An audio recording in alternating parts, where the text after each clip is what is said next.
نبی رحمان فرمایا کرتے تھے نماز کے شروع میں کہ لا تترکوا فرجة للشیطان ہے، ساتھ مل کرو اور بیچ میں شیطان کو شکایت نہ چھوڑو، شراب چھوڑو تو شیطان کو گویا کھڑا کرو اپنے ساتھ۔ اس کے احکام بڑے شدید ہیں۔ رسول اللہ صلی اللہ علیہ وسلم کی ایک اور حدیث ہے، من بصر صفا بصره اللہ ومن قطع صفا قطعه اللہ، کہ جو صف کو ملائے گا جوڑے گا اللہ اس کو اپنے ساتھ ملا لے گا، اور جو صف کو توڑے گا اللہ اس کو توڑ دے گا۔ جناب انس بن مالک کا قول صحیح بخاری میں کہ نبی علیہ السلام کے دور میں صفیں کیسی بناتے تھے، ہماری صف بندی کیسی ہوتی تھی؟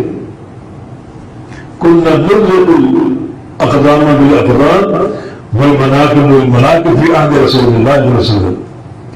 ہم نبی علیہ السلام کے دور میں قدموں سے قدم اور کندھوں سے کندھے جوڑ کر چپکا کے کھڑے ہوتے تھے۔ ان نصوص کا یہ معنی بنتا ہی نہیں کہ بالکل سیٹ میں آتے تھے بیچ میں فاصلہ ہو۔ یہ فاصلہ کہاں سے آ گیا؟ جو معنی ظاہر ہے اس معنی سے انحراف کے کیا مقاصد ہیں؟ یہ سب بندی یہ ایک بار کے الگ موضوع ہے۔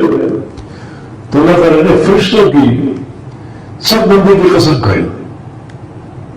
اس قسم میں نماز کی صحیح سب بندی کی عظمت کا بیان ہے کہ نمازی نماز میں کھڑے ہوتے ہیں تو صحیح سب بندی کا اہتمام کرتے ہیں، تبھی تو اللہ تعالیٰ نے ملائکہ کی صفوں کی قسم کھائی۔ سب بندی کی اہمیت، سب بندی کی عظمت اور صفوں کو جوڑنا،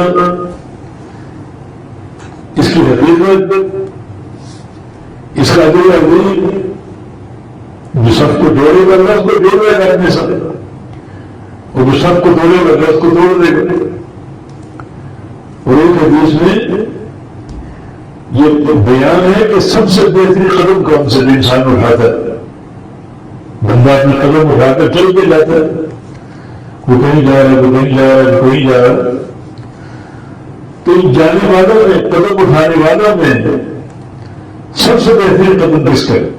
تو دو قدم ذکر ہو گئے۔ ایک وہ قدم جو میدان جہاد کی طرف جاتا ہے، جہاد فی سبیل اللہ کیا ہے۔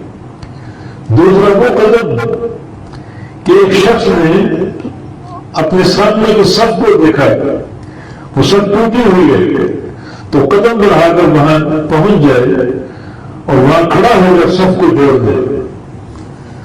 سب کو جوڑنے کی بڑی عظمت ہے، بڑی فضیلت ہے، اور اللہ رب العزت نے ملائکہ کے سر کا ذکر کیا، والصافات صفا، اور قسم فرشتوں کی جو سفید باندھنے والے، سفید باندھنا یہ بڑی مضبوطی کے ساتھ، کمپنی کے ساتھ، بڑا ساتھ دے کر مل کر